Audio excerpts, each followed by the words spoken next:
Qual é a diferença entre o astro que ocupa o posto de Bhatrikarka e o astro que rege a sua casa 3 e 11?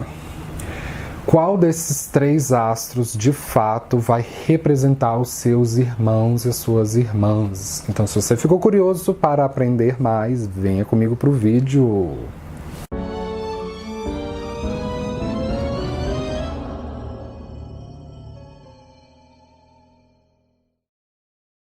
A minha resposta é os três. Tanto o astro que ocupa o Bhatrikarka quanto o astro que rege o signo zodiacal que ocupa a sua casa 3 e o astro que rege o signo zodiacal que ocupa a casa 11 vão descrever a profecia por trás dos seus irmãos e irmãs. A diferença entre a casa 3 e a casa 11 é que a casa 3 representa os irmãos mais novos e a casa 11 os irmãos mais velhos, que vieram antes de você. Se você não tem irmãos nem irmãs mais novos ou mais velhos, a casa 3 e a 11 podem se estender para os seus primos e primas. A casa 3 ficando os primos mais novos que você, e a 11, os primos mais velhos que você.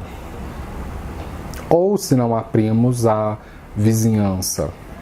Então, você pega todos os significados da casa 3 e da casa 11 e juntos eles vão formar o que o Bhatrikarka significa, que é, diga-se de passagem, de maneira intuitiva, o terceiro astro com grau sideral mais elevado em longitude, de acordo com o zodíaco solar. Então, o Bhatrikarka é a fusão dos atributos da casa 3 e da casa 11 num astro só. Então, são duas escolas diferentes para dar uma profecia sobre uma área específica da vida. Irmãos, o Bhatrikarka é um atributo o esquema de 8 Charakarkas, que é um conteúdo específico da astrologia de Jaimini, e o regente da casa 3 e 11 é um atributo mais específico da astrologia de Parashara e até mesmo da astrologia grega. Então, são duas maneiras diferentes de se analisar a mesma coisa e que são igualmente importantes. O problema é que a astrologia de Parashara, ela é mais difundida dentro da astrologia védica, então as pessoas acabam tendo acesso primeiro a ela e acreditando que só Parashara é o suficiente para eu me entender, de eu praticar astrologia, fazer previsões, e não é verdade, é uma visão muito equivocada. Tanto Parashara quanto o Jaimini são igualmente importantes. Então, você deve buscar qual é o astro que ocupa o terceiro grau sideral mais elevado. Ele vai ser o seu Bhatrikarka. Vamos supor que você tenha Júpiter sendo o Bhatrikarka. Então, você deve buscar o nakshatra que Júpiter se localiza. E também você deve ver qual é o regente da sua casa 3, para entender a perspectiva de Parashara, e da casa 11. Então, se você tem Leão na casa 3, isso significa que você vai ter que ter necessariamente o ascendente em Gêmeos para ter Leão ocupando a casa 3. Então, o Sol vai reger a casa 3, ele vai reger seus irmãos mais novos. E lá na casa 11 você vai ter o signo de Áries ocupando essa casa. E Marte rege Áries. Então Marte rege seus irmãos mais velhos. Você deve buscar qual é o nakshatra em que o Sol está, para entender a natureza do seu irmão mais novo, e o nakshatra em que Marte está, para entender a natureza do seu irmão mais velho. O nakshatra é a maneira mais específica de você entender a profecia. Então, o nakshatra do Bhatrikarka é como se fosse um filme que o Jaimini está dando para dizer que, olha, essa é uma versão da profecia por trás dos seus irmãos. E para o exemplo que eu dei do ascendente em Gêmeos, o nakshatra em que o Sol e Marte estão vai ser a versão de Parashara sobre a profecia em torno dos seus irmãos. Então vai ser o segundo filme, a segunda parte dessa história. Então você assiste aos dois filmes e você junta o que os dois querem dizer, então você vai ter uma compreensão mais perfeita e delimitada.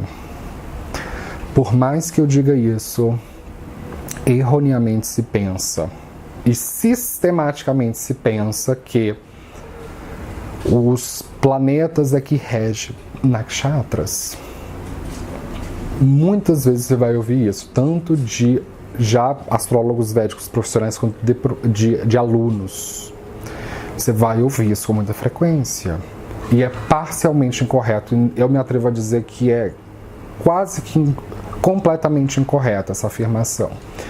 Mas eu me pergunto, por que as pessoas frequentemente cometem esse erro? Porque elas pensam que signos zodiacais ou rashis são a mesma coisa que nakshatras, e não são a mesma coisa.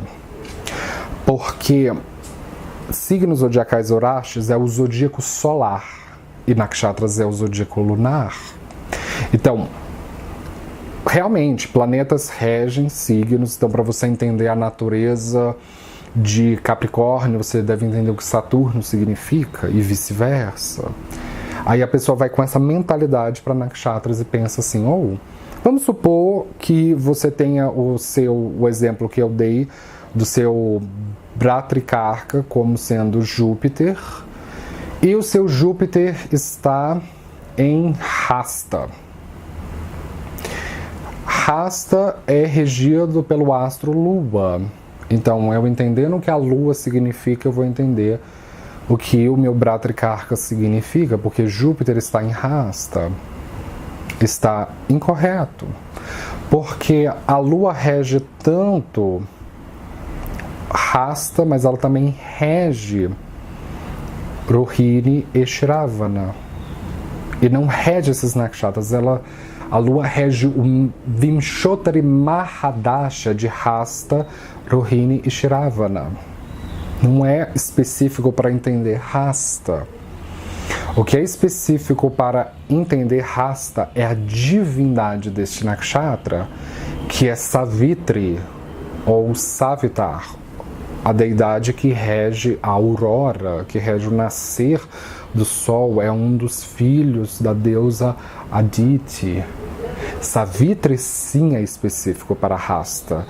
É uma divindade que ela não vai se repetir em nenhum outro nakshatra, ela só aparece em Hasta como um atributo da regência. Mesma coisa que eu falei no caso de Jaimini, você vai considerar no caso de Parashara.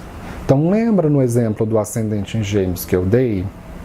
Nós teremos o Sol regendo a casa 3, porque Leão está na casa 3. Então você busca qual é o nakshatra em que o signo de o astro Sol está posicionado. Vamos supor que você tenha o Sol em Chitra. E você também vai buscar o Marte, porque ele é o regente da casa 11, lembra? Porque tem Ares lá na casa 11.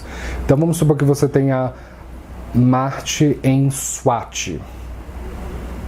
Então, só pelo fato do Sol estar em Chitra, os seus irmãos mais novos vão ter características de Chitra, e Marte em Swati, os irmãos mais velhos vão ter características de Swati. Só que Chitra é regido por Marte. Então, para eu entender o que Chitra significa, eu preciso entender Marte? Não. Porque Marte não rege Chitra. Marte rege o Mahadasha de Chitra, assim como ele rege o Dasha de Mrigashira e de Dhanishta. Não é específico. Para eu entender os meus irmãos mais velhos, meu Marte está em Swati, então eu preciso entender o que Rahu significa. Não, porque Rahu não rege Swati. Rahu rege o Mahadasha de Swati, assim como ele rege o Dasha de Ardra e de Shatabisha, que não é específico. Mais uma vez, é a divindade de Chitra que é específico para descrever o irmão mais novo. É a divindade de Swati que é específica para descrever o irmão mais velho. A divindade de Chitra é Tashta, o arquiteto dos céus, o arquiteto dos deuses. E a deidade de Swati é Vayu, que é o deus dos ventos, é a forma deificada do oxigênio.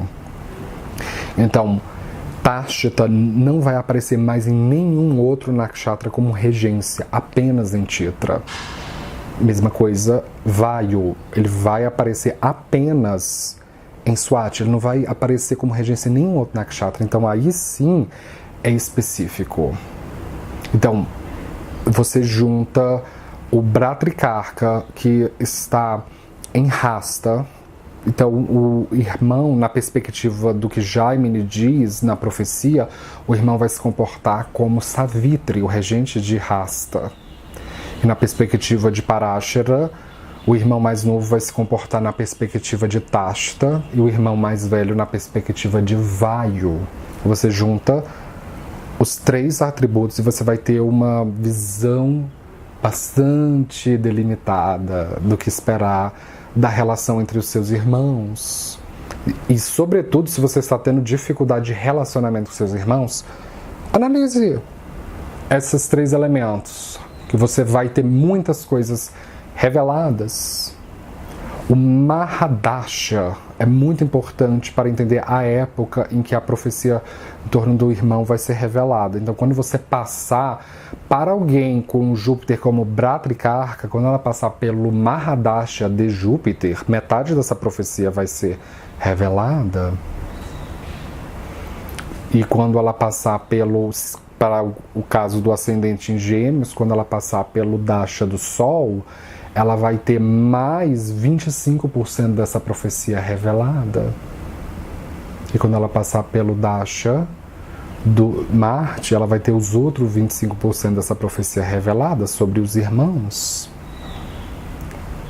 Então, quando a pessoa tem dificuldade de se debruçar no misticismo védico, ela vai ter bastante dificuldade para tanto praticar a astrologia védica, quanto mesmo para receber uma consulta.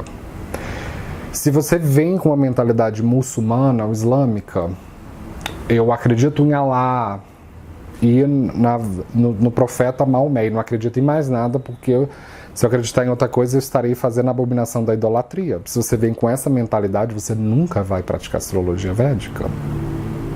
Porque você já está entrando com uma postura errada de achar que a astrologia védica deve necessariamente refletir meus anseios islâmicos. É completamente equivocada. Embora eu reconheça que exista uma correspondência entre todas as religiões, mas elas têm caminhos diferentes para se chegar a Deus. A astrologia védica e o hinduísmo têm o seu próprio caminho. Então, se você quer praticar ou receber uma consulta de astrologia védica, você precisa entender os caminhos do hinduísmo e do misticismo védico.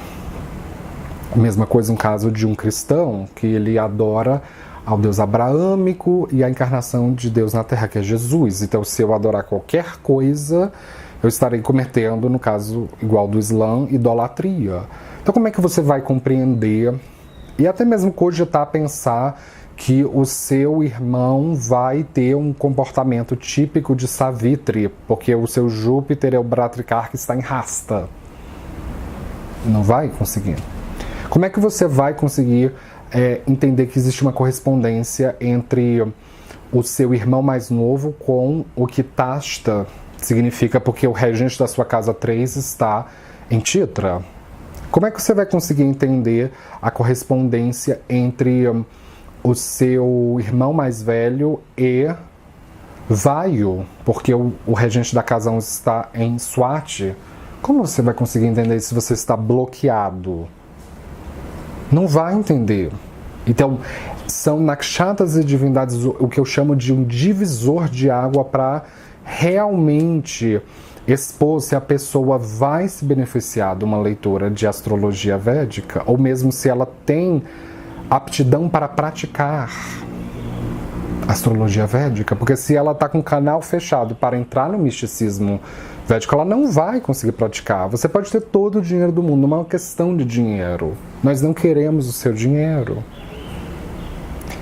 Porque você pode me pagar uma quantia maravilhosa, mas o seu canal está fechado. Como é que você vai conseguir se beneficiar da consulta se o seu canal está fechado? Então nem chegue perto, gaste seu dinheiro com outra coisa. Tem tantas outras sortes de autoajuda que você pode fazer que estão mais alinhadas com a sua religião. Procure outra coisa. A mesma coisa, se você não quer entrar no misticismo védico, nem pratique astrologia védica, vai praticar outra coisa, vai usar outra coisa como sua ferramenta de trabalho. Não perca seu tempo e nem o tempo dos seus possíveis futuros clientes. Agora, se você está com seu coração e sua mente aberta para o misticismo védico, então fique. Fique aqui. Provavelmente você vai ter muita coisa revelada e a astrologia védica vai ser um meio para você descobrir os mistérios do mundo. E por último, mas não menos importante, olhe como está o Bhatrikarka no seu Navansha, que é o D9, o desdobramento da profecia. Pode ser muito bem um outro astro. No mapa natal é o seu Júpiter, por exemplo. O Bhatrikarka no Navansha pode ser Vênus. Pode ser o mesmo planeta, mas normalmente vai mudar. O seu ascendente também vai mudar no Navansha, muitas vezes vai mudar. Raramente o ascendente permanece o mesmo no D1 e no D9. Então, certamente o regente da casa 3 e da casa 11 vão mudar.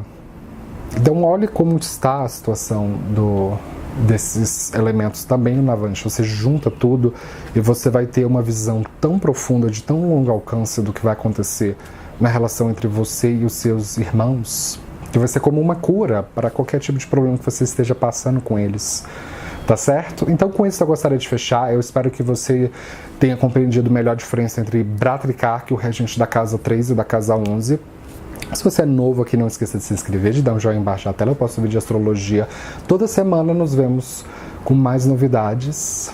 Obrigado pela atenção e até breve.